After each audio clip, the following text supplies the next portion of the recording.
GO number 3 వాస్తవాలపై మంత్రి సంధ్యారాణి బహిరంగ చర్చకు సిద్ధమా అని మాజీ డిప్యూటీ సీఎం పాముల పుష్పశ్రీవాణి సవాల్ విసిరారు. ఆమె మాట్లాడుతూ పాడేరు ఐటీడీఏ గవర్నింగ్ బాడీ సమావేశంలో మీరు చెప్పిన ప్రతి అబద్ధాన్ని ఖండిస్తున్నా. ఎన్నికల ముందు మీరు చెప్పిన మాటలేంటి, ఇప్పుడు మీరు ఆడుతున్న అబద్ధాలేంటి అని ప్రశ్నించారు. అందరికీ నమస్కారం. నేను మీ పాముల పుష్పశ్రీవాణి, ఎక్స్ డిప్యూటీ సీఎం. మా కర్మేంటో మా ట్రైబల్ వెల్ఫేర్ మినిస్టర్ కి ఒక అంశం మీద ఎన్నిసార్లు క్లారిఫికేషన్ ఇవ్వడం అనేది నిజంగా దురదృష్టకరం. ఏదైతే పాడేరులో జరిగినటువంటి పాలక వర్గ సమావేశంలో భాగంగా మంత్రి గారు చాలా తీవ్రమైన వ్యాఖ్యలు చేశారు. వాటన్నిటినీ కూడా తీవ్రంగా ఖండిస్తున్నాము. ఆమె చేసినటువంటి వ్యాఖ్యలు ఏమిటి అని అంటే, జీవో నెంబర్ 3 అనేది మీ వల్లే పోయింది, జీవో నెంబర్ 3 ఇంకా రాదు, దానికి ప్రత్యామ్నాయంగా వేరొక జీవోని తీసుకురావడానికి కూటమి ప్రభుత్వం ఆలోచన చేస్తుంది అని చెప్పేసి మంత్రి సంధ్యారాణి గారు మాట్లాడడం అందరూ కూడా చూశారు.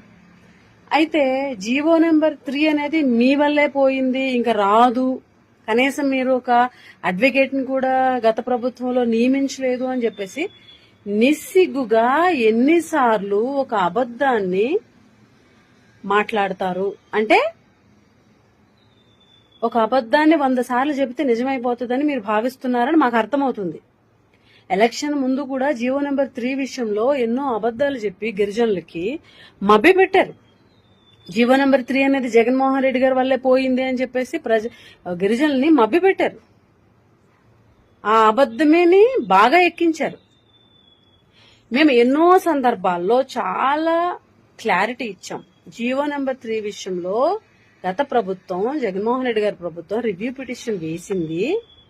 ఆ రివ్యూ పిటిషన్ సుప్రీంకోర్టు నెంబర్ ఇస్తూ మొన్న ఏప్రిల్లో ఆ రివ్యూ పిటిషన్ ని, అంటే ఏపీ గవర్నమెంట్ తో పాటు ఇంకొక 16 మంది రివ్యూ పిటిషన్లు వేస్తే మొత్తం 17 రివ్యూ పిటిషన్లు కొట్టేసింది సుప్రీంకోర్టు అని ఎంతో క్లారిఫికేషన్ మీకు ఇవ్వడం జరిగింది విత్ ఎవిడెన్సెస్.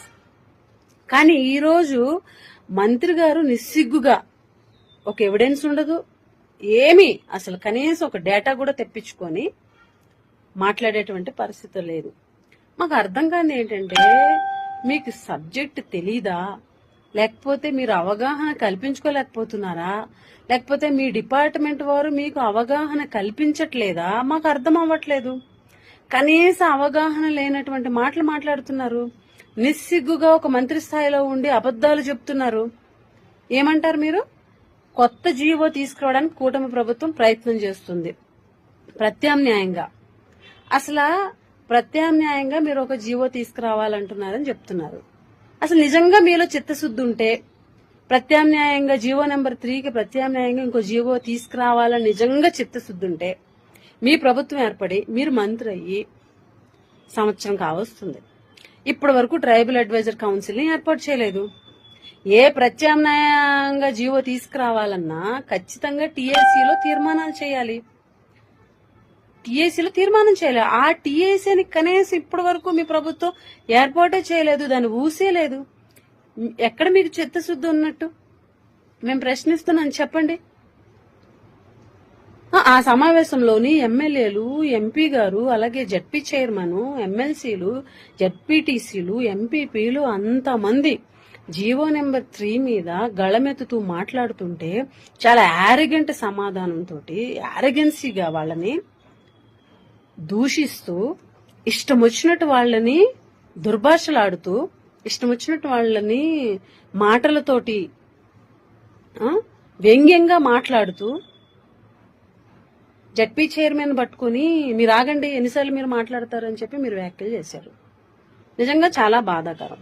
జడ్పీ చైర్మన్ పాలకవర్గ సమావేశం, ఐటీడీలో జరిగే పాలకవర్గ సమావేశానికి జడ్పీ చైర్మన్ అనేవారు వైస్ చైర్మన్ కలెక్టరు, పీఓ గారు కన్వీనర్ గా ఉంటారు. అలాగే ట్రెజరర్ అండ్ సెక్రటరీ కూడా పీఓ.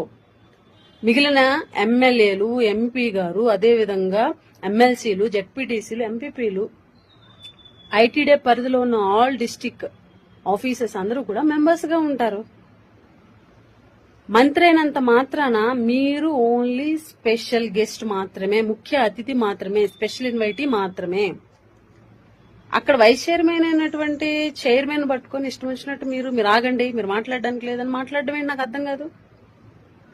అలాగే సీనియర్ నాయకులు ఎమ్మెల్సీ రవిబాబు గారు ఆయన మాట్లాడుతుంటే మైక్ కట్ చేశాడు. ఆయన విత్ ఎవిడెన్సెస్ ఎంత చక్కగా జీవో నెంబర్ 3 విషయంలో గత ప్రభుత్వం ఎంత చిత్తశుద్ధితో ఉంది, ఏమేం చర్యలు చేపట్టింది అని ఆయన క్లియర్ గా ఆయన వివరిస్తుంటే మైక్ కట్ చేసేస్తున్నారు. మీరు మాట్లాడడానికి లేదు. మీరెవరు నన్ను డిక్టేట్ చేయడానికి అంటారు? అసలు మీరెవరు డిక్టేట్ చేయడానికి ఎదుటి వాళ్ళని, ఎమ్మెల్సీలని ఎమ్మెల్యేలని వాళ్ళందరినీ డిక్టేట్ చేయడానికి మీరెవరు? పాలక మండలి సమావేశాలు గత ప్రభుత్వంలో జరగలేదని నిస్సిగ్గుగా అబద్ధం. పాలకవర్గ సమావేశాలు జరగలేదా? పక్కనే కలెక్టర్ ఉన్నారు, ఈ పక్కనే పీఓ ఉన్నారు. వాళ్ళని అడిగితే తెలుస్తుంది కదా, ఈ ఐటీడీలో గతంలో ఎన్ని మీటింగులు జరిగినాయి అని అడిగితే వాళ్ళు తెప్పిస్తారు కదా ఎన్ని జరిగినాయి ఏంటి అని. ఇన్ని అబద్దాలా? అసలు పాలకవర్గ సమావేశం గురించి మాట్లాడుతున్నారు మీరు, గత ప్రభుత్వంలో జరగలేదని. సంవత్సరం అయింది కదా. పార్వతీపురం ఐటీడీలో ఇప్పటి వరకు ఎందుకు పాలకవర్గ సమావేశం, మీ సొంత ఐటీడీలో ఇప్పటి వరకు మీరు ఎందుకు ఏర్పాటు చేయలేదు? ఎందుకు నీతులు చెప్తారు? ఎమ్మెల్యేలు ఎంపీలు అడిగేటువంటి ప్రశ్నలకి, ఎంపీపీలు జడ్పీటీసీలు ఎమ్మెల్సీ గారు అందరూ అడిగే ప్రశ్నలకి సమాధానం చెప్పలేక, సమాధానం